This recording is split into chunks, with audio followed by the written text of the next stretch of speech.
Good morning, everyone. Thanks for waking up with the Valley today. I'm Lisa Bedeau here with Jordan Schreier. We're just getting started with our nonstop news and weather to the top of the hour to help you plan your day.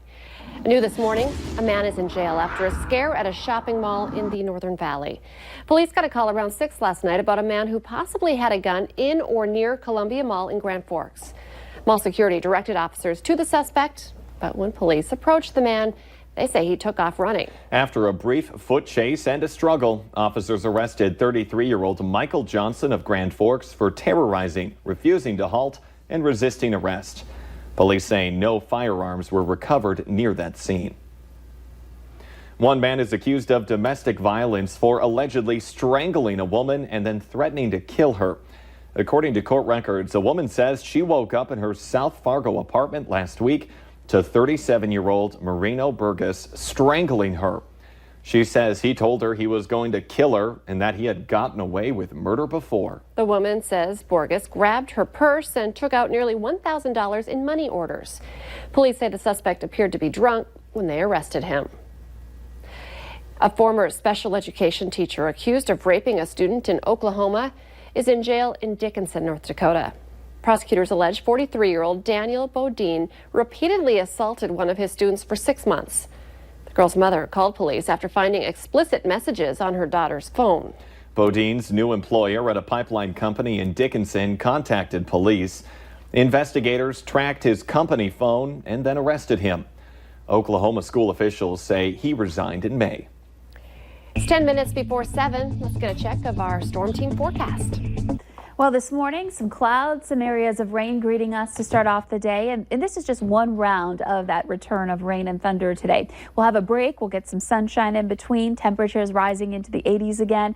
And then later afternoon and into the evening, more storms pop up. And some of these could be strong to even severe. So checking out your radar and satellite map, you can see some green on the map here with some scattered to isolated areas of rain and thunder. And there are some places where we do have some lightning up in the Northern Valley, northwest Minnesota, stretching basically right along Highway 59 here down toward the Fosston area, and then some showers over in Lakes Country with one stronger thunder shower that's making its way eastward from Ransom County into Richland County. Fargo-Moorhead, there are a couple of sprinkles here and there and a little larger area of rain that's going to be moving into the metro area shortly. It's very light, but still a nuisance for your morning drive. And then stretching back down into Lemoore and Dickey County, some showers there as well. So overall, some rain. It's been weakening a little bit and will continue to do so, and we'll end up with, again, more sunshine throughout the morning.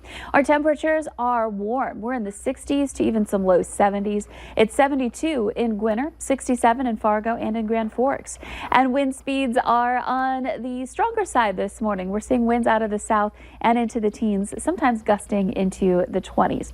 Here's a quick look at that hour-by-hour planner. We'll see again the morning showers wind down. Will be partly cloudy into the afternoon, and then some more chances for rain and thunder develop. Southern Valley and over to the east, that's where we're more likely to see the rain and thunder become severe. And you could see some of these potential storms looking pretty impressive here as we head into the 7 o'clock hour in parts of northwest Minnesota. So something to be aware of for today. If you have some evening plans in this region, you'll want to make sure you're keeping an eye on the weather on your Valley News Live weather app. Heading into tonight, this starts to move out. We clear things out and quiet down for tomorrow morning and overnight as well. So still some good sleeping weather. Slight risk for severe storms for Fargo. Grand Forks right on the edge of this. Anywhere in yellow here, that's where it's more likely we'll see that potential for severe weather. We're looking at hail being the greatest threat, but also we could be dealing with some damaging wind gusts with some of these too. So your 7-day planner, 80s sticking around through the extended planner. For Friday, will be partly cloudy in the south, a couple of showers up along the Canadian border. Saturday looks like a hot day this weekend, and then Sunday, more chances for some storms return. And time now for traffic. Let's check in with the Valley Today's Devin Fry for traffic on the move. Good morning, Lisa. We've been cruising around the downtown area a little bit, kind of dancing around the detour here with the closed block of Broadway. We're going to go ahead and go up here to 5th Street and then turn right and then get right back on the road. But overall, as you can see, not a whole lot of action. Oh, see, that rain is coming back. Lisa, you're right. I got that off the windshield now. As you can see, not a whole lot of traffic going on. There's fairly wide open streets, which is to be expected around this time of day. So things to watch out for are weather. When this rain does come back in full force, you need to be aware of that. Watch out for any delays there because of the rain. Be prepared to give yourself plenty of time to get to work. Also, construction projects, 12th Avenue in North Fargo, 19th Avenue in North Fargo, the Cheyenne project, as well as road work on I-94. So we're going to keep looking out here throughout the morning for your traffic on the move. Until then, I'm Devin Fry. A woman is threatening legal action against a Fargo bus company after she says her mom fell on the bus. Maxine Lammers says her 78-year-old mom, Yvonne Marwig, died 2 days after falling off a cot on a bus operated by Maximian Company. The incident happened back in February as her mother was being taken to hospice care. A report from the Wilkin County Sheriff's Office says Marwig was left on the bus's floor for more than 14 miles from Kent to Breckenridge. Deputies say the cot that Marwig was on was unstable and unsafe for transport.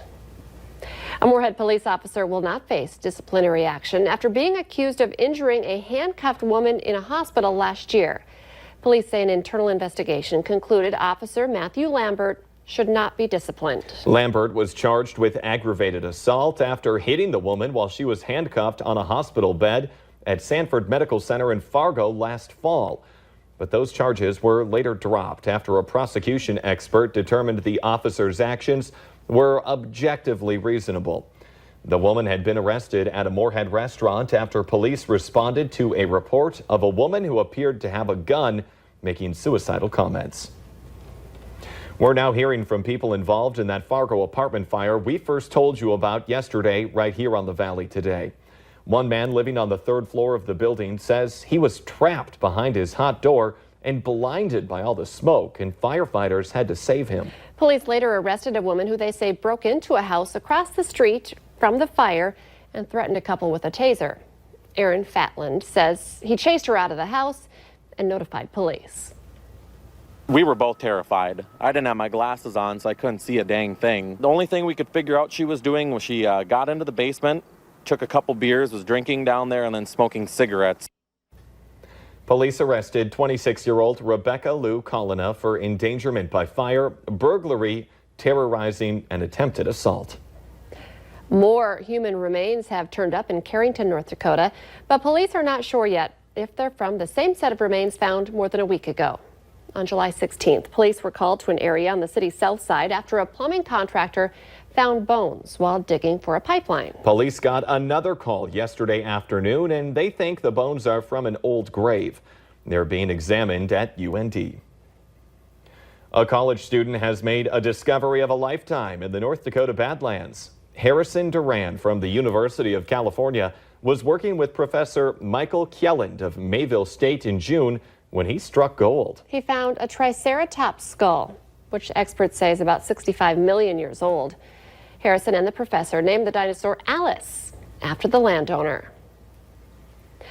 We'll be seeing pictures of red spoons a lot today, as many people hopefully will be stopping at Dairy Queen on this Miracle Treat Day. And that's where we find the Valley Today's Abby Furchner from the Moorhead Dairy Queen this morning. Hi there, Abby.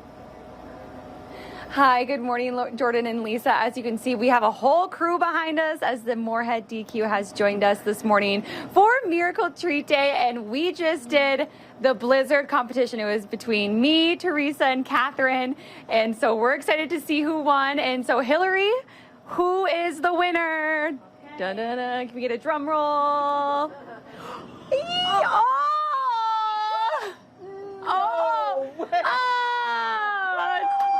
Teresa won! That was a good, we were all like, oh my gosh, it's us. Good work. Good work. But Miracle Treat Day is such an important day. It is fun to come and get a treat at Dairy Queen, knowing that your funds today are going to benefit kids at the Sanford Children's Hospital. They make kids feel like kids when they're at their stay there, and I know this is such a fun day for everyone. So you're going to want to come out, get your dessert at Dairy Queen with those funds going to the Children's Miracle Network. And so It's a sweet treat all around. You get every bite you take, you know it's going to help kids in need right here in the FM area. So head out to Dairy Queen today. You don't have the red spoon crown, but you're still a winner, Abby. Kind of. Jordan's like, get her off. Yeah, at first when they put that crown over your head, I was like, nah, that's rigged. She definitely didn't win this. I like that they just played with you all a little bit there. Fun day. So go out and get your blizzard today on Miracle Treat Day. Abby Furchter reporting live for us. Thank you. Let's get the answer now to our question of the morning on Facebook. Here's that question. 14% of women and 24% of men would love to change this about their appearance. The answer? Their teeth. Maybe have their teeth straightened out a little bit. There's no age limit on getting braces. Remember, you can play along every weekday morning by heading to our Valley News Live Facebook page.